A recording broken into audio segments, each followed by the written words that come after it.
in the way martial arts are done. Martial arts do not exist in a vacuum. What's going on in society, societal trends influence the martial arts in a big way.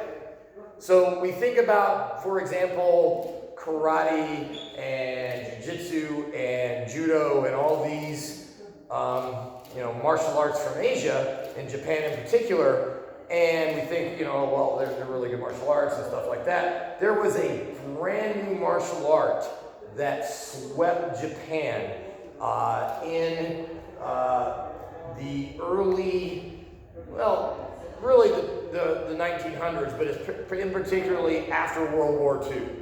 It was, in particular, it was considered to be very succinct. It was not. It was technical, but it wasn't like overly complicated. It was very effective for self-defense. It did. Its training approach was very realistic, so it helped them in fighting and everything else. Anybody want to take a guess what that was?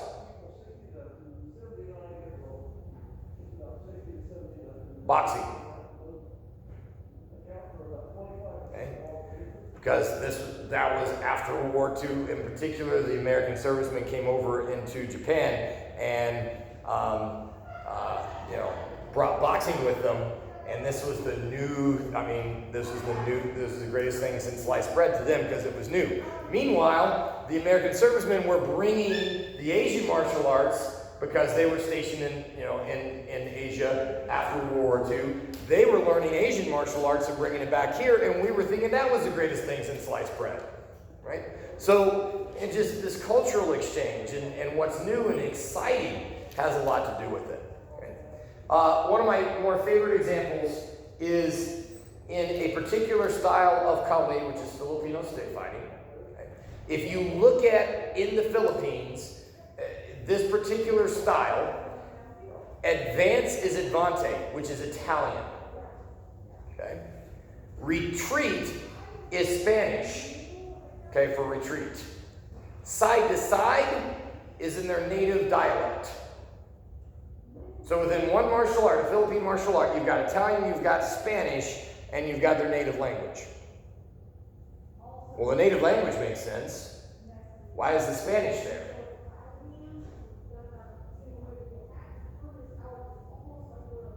Who colonizes the Philippines? Spain, until we took it over. The United States took it over later, right?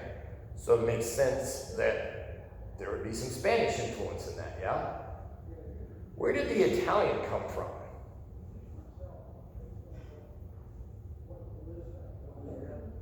Huh? True. Well, at the time of the colonization, the Italian school of fencing was the predominant school of fencing. So if you wanted the best mercenaries in Europe, you got Italians, right? They were the best, or people who at least knew the Italian school of fence, and then therefore maybe used the language of the Italian school of fence in their martial arts. So Magellan, right, who discovered the Philippines for the Europe, right, when they sailed around, had something like 60 Italian mercenaries on his ship. So that's where the Italian came from. Okay. So you see how martial arts are influenced, right, by world history and everything else. Okay. And this class, a lot of what this class is trying to get you to appreciate and quite literally see the world through the martial arts. Okay.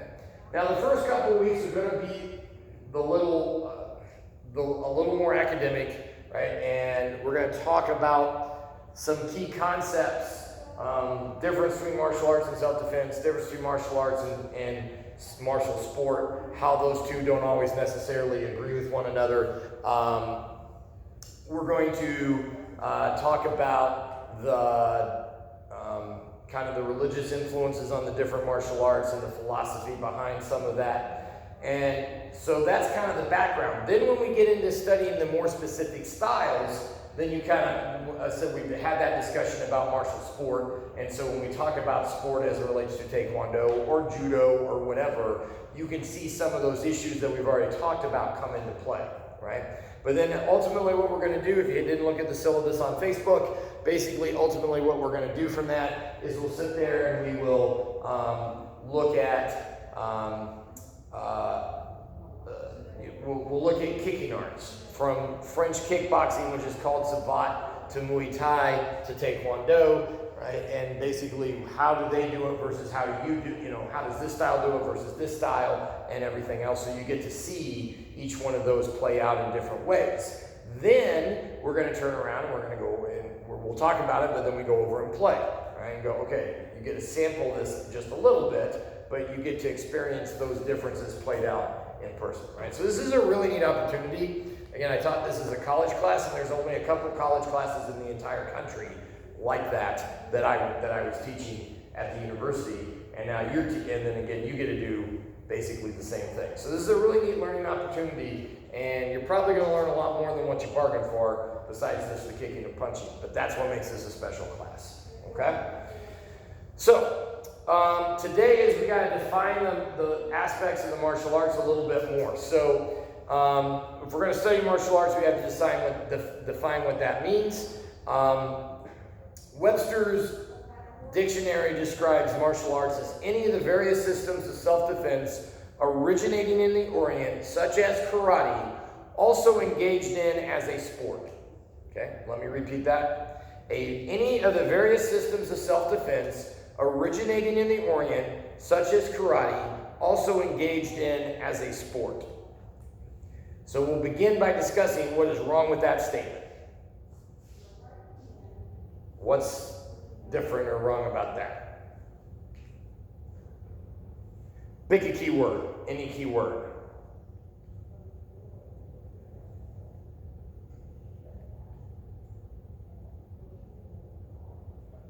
You homeschoolers aren't used to actually talking in class, huh? No. Pick a key word, any word. Any of the various systems of self-defense originating in the Orient, such as karate, also engaged in as a sport.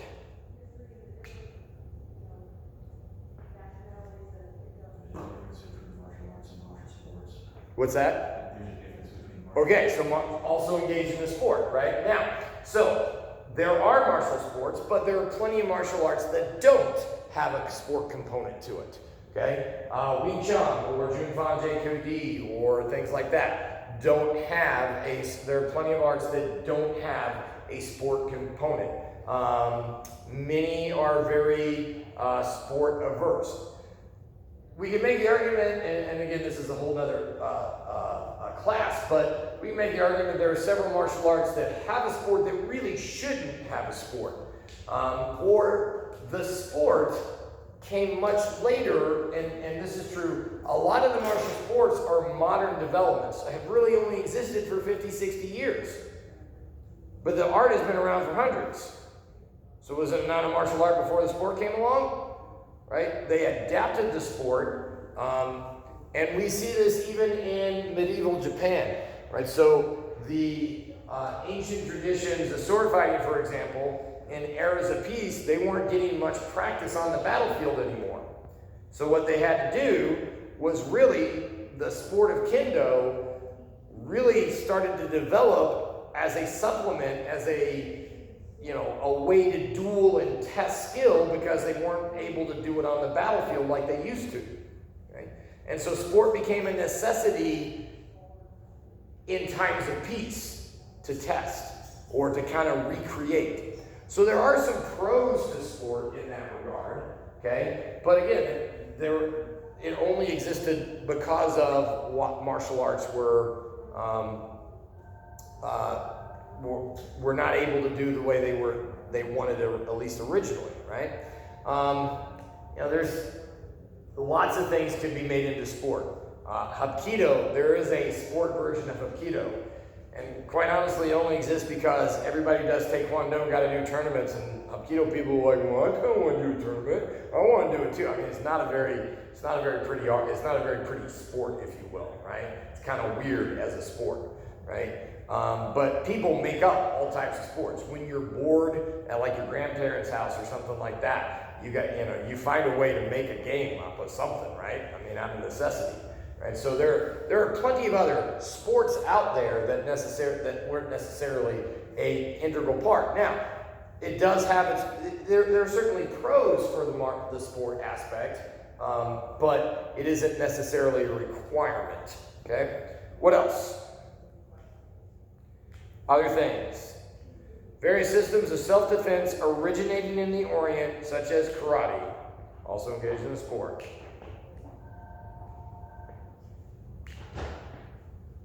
Kathy, can you take care of that, please? Do we know where the Orient is?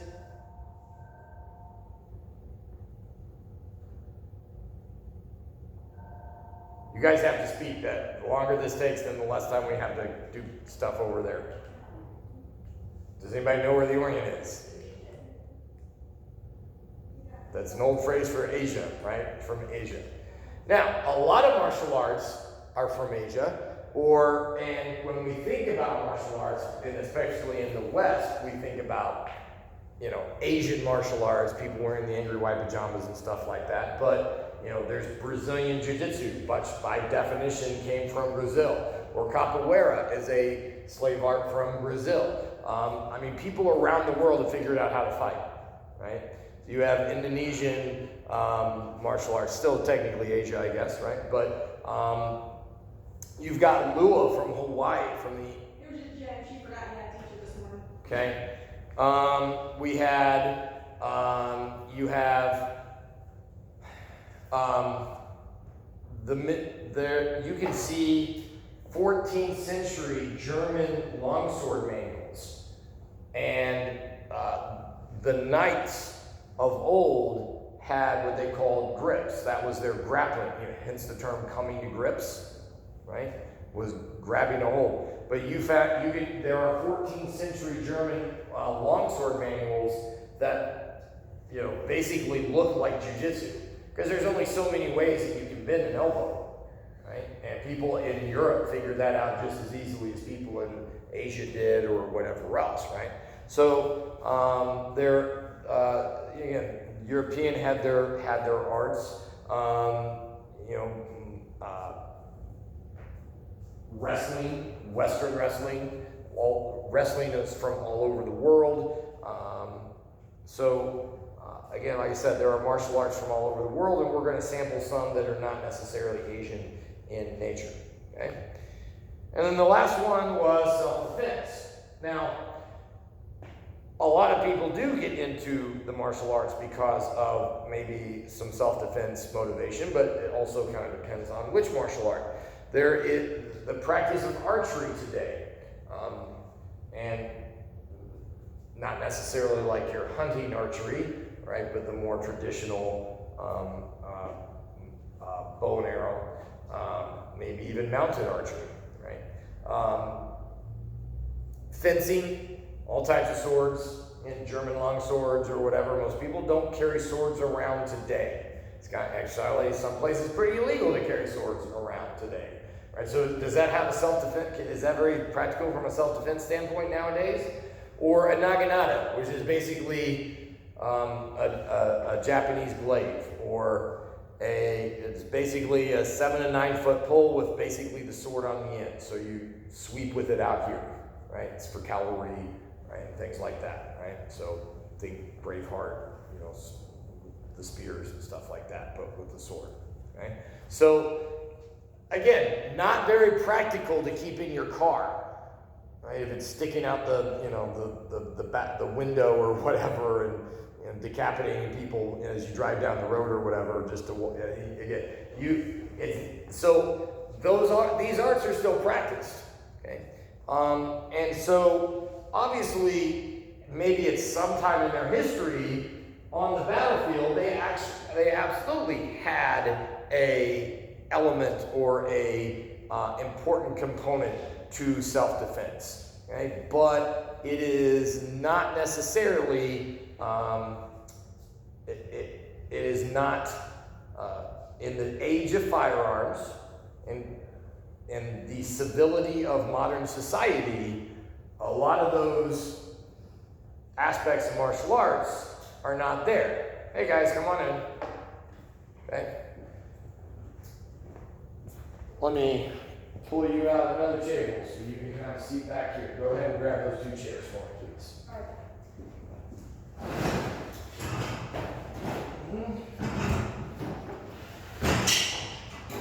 We did introductions earlier, but this is Jackson and TJ. You guys can meet each other here. Cheers up right there. Now cheers up right there. Okay? Yep. So now, as I was saying though, there should be these arts are still practiced, right? So there has to be more to the martial arts than just self-defense for people to continue to practice, again, these styles that are anachronistic, are basically, not useful in today's society from a self-defense standpoint, haven't been for decades, if not centuries, right? So we'll get into some of that, okay? So those are some things that, again, martial arts, we have to be careful about martial arts. Now, let's build our own definition, and actually we're going to start to put those things back in, but with qualifiers, right? So we said, for example, we just talked about self-defense. It was originally developed for that purpose, but maybe it lost some of its combat efficiency, either by becoming archaic, like we just talked about, or because of the evolution of the art, okay? Now, Drager and Smith, I'll bring the book out. It's an older book, but if there was kind of a textbook for this class, it would probably still be Drager and Smith, Comprehensive Asian Fighting Arts. And they were one of the first to kind of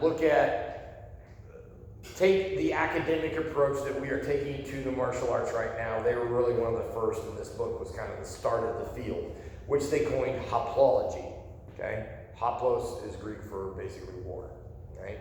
Okay, the study of war, right?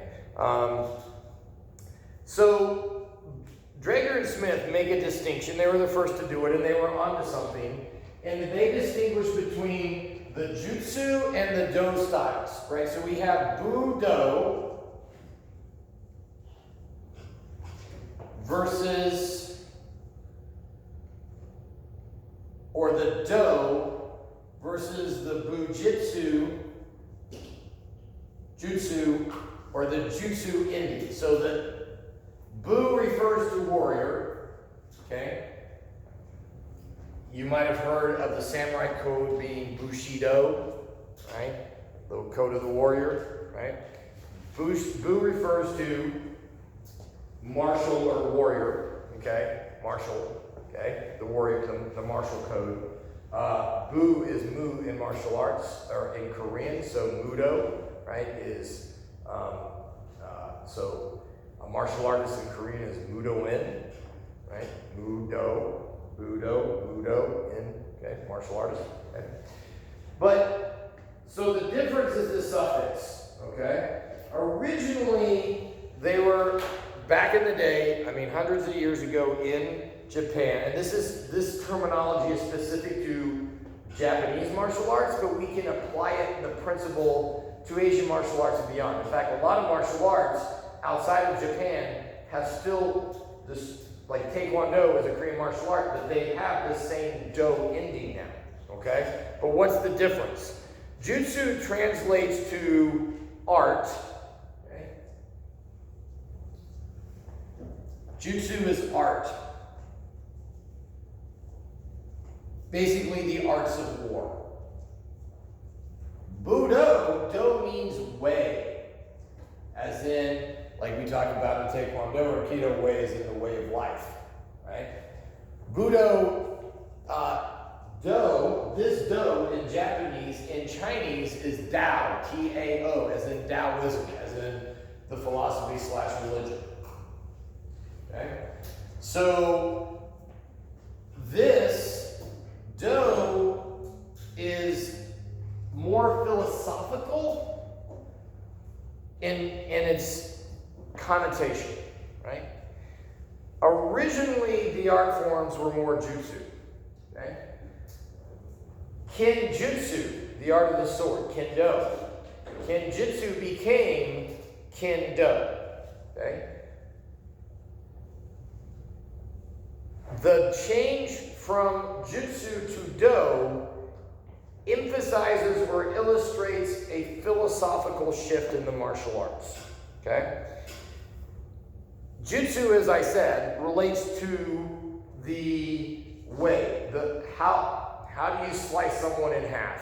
How do you punch really hard? How do you do those things, right? The technique, right? The art of the actual activity, okay, is jutsu.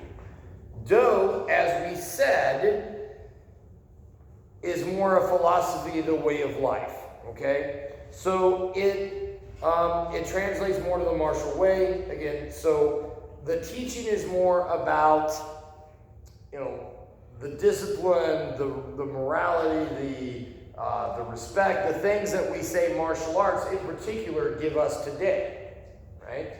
How they make us a better people and stuff like that. So the Do forms stem from the Jutsu forms, okay, and are much earlier or younger, right? So we're talking, these are, relatively speaking, the Budo forms are more modern compared to their Jutsu ancestors. Okay? If you were in feudal Japan, you were a samurai in feudal Japan, you were in the martial arts for life and death purposes. Right? You cared very much about how it worked and everything else. Okay?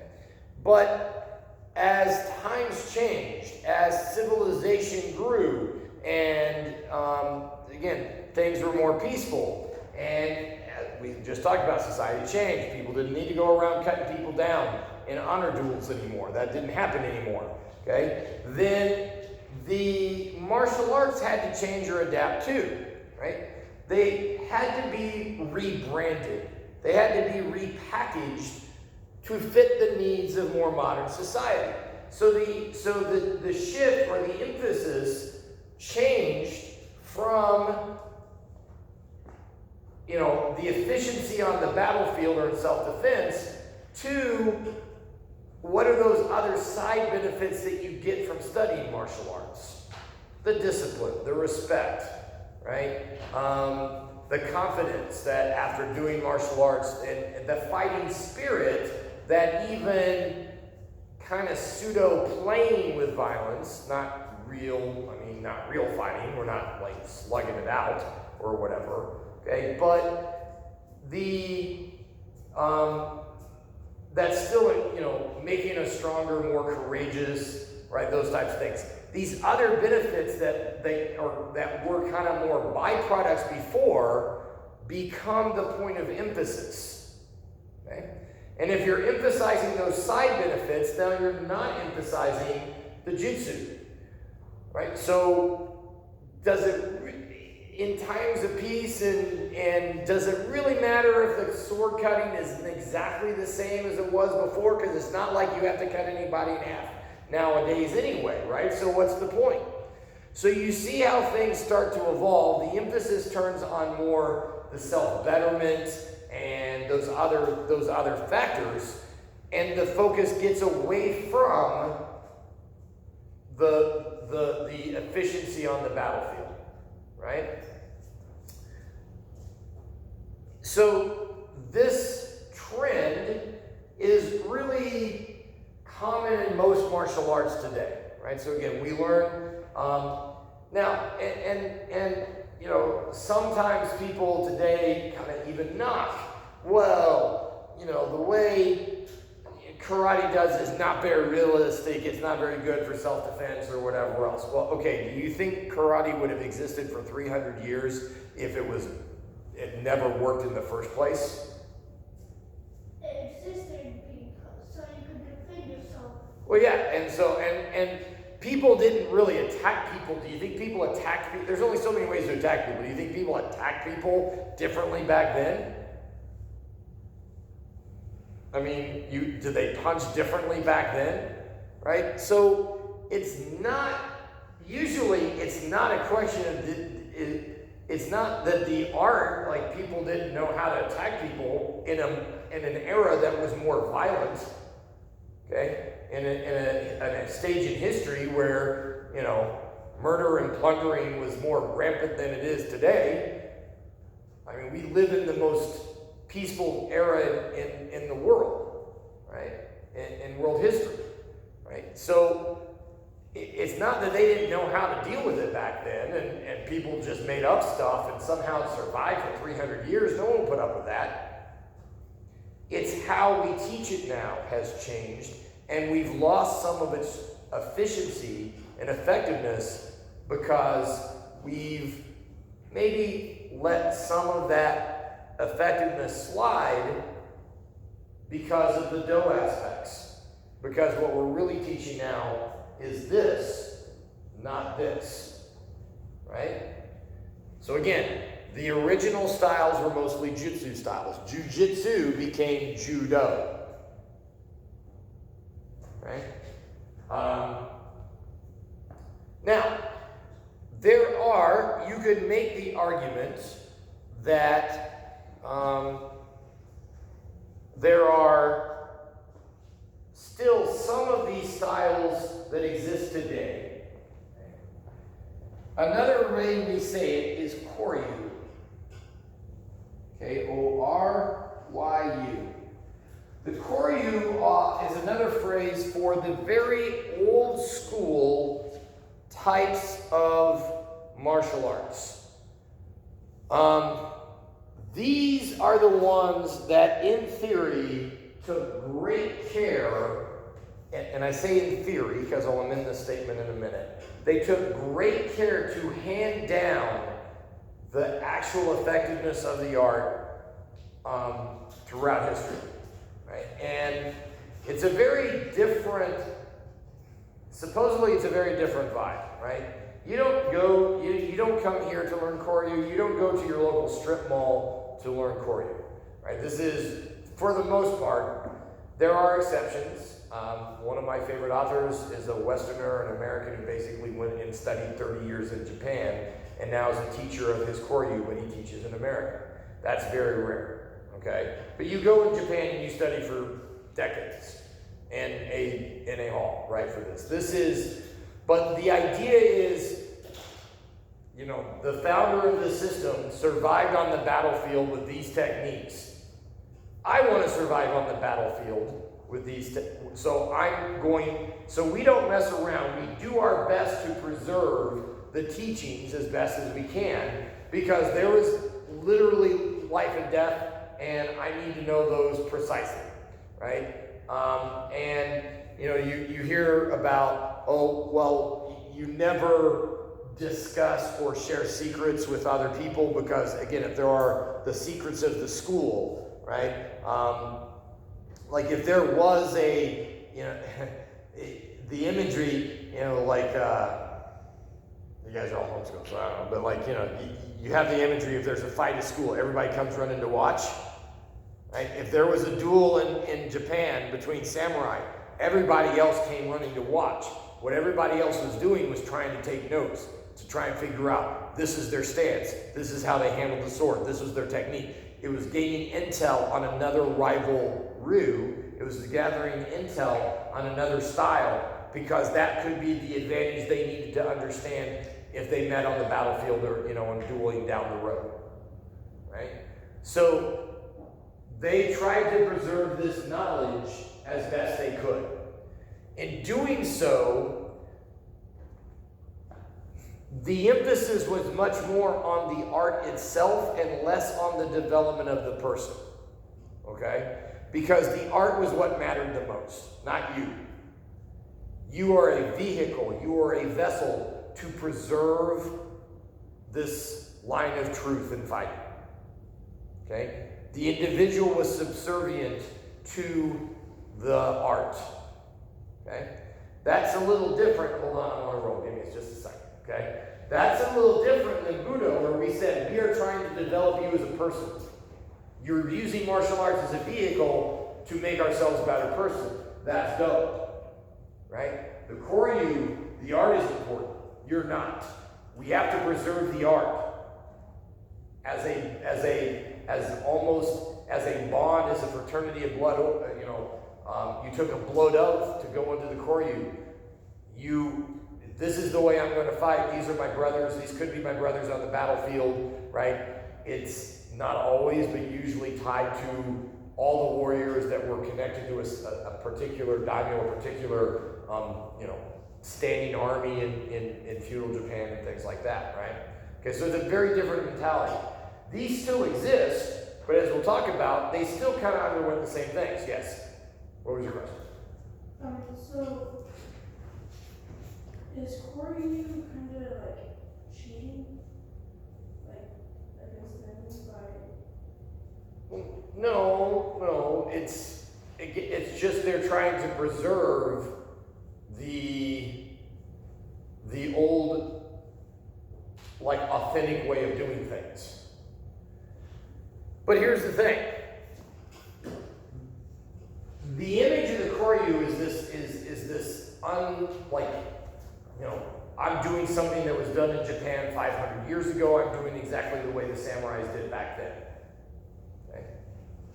Well, even if we try, okay, for starters, everybody knows the telephone game. Everybody's played the telephone game, right? That's a two-word system. That's like a two-sentence phrase or a one sentence, and you see that break down in 5 minutes when you play the telephone game. Everybody know what I'm talking about? Levi, where like you tell him something, he whispers it to him, and whispers it to him, and by the time it gets all the way over here to Isaac, it's not even close to what he said to start with, right? Now think about something as vast as an entire collection of martial techniques with a variety of weapons and everything else. It's going to get a little lost in translation as it hands down. People are going to change it a little bit. Ironically, Koryu, which is in some ways concerned with like the life and death effectiveness of the martial arts, only still really exists because Japan went from a part where, again, there were all these various little, feudal areas, different lords that were vying for power, and they came under the rule of the shogunate, okay, the shogun in Japan. And so during the Tokugawa shogunate, Japan had hundreds of years of peace, okay? The irony is this.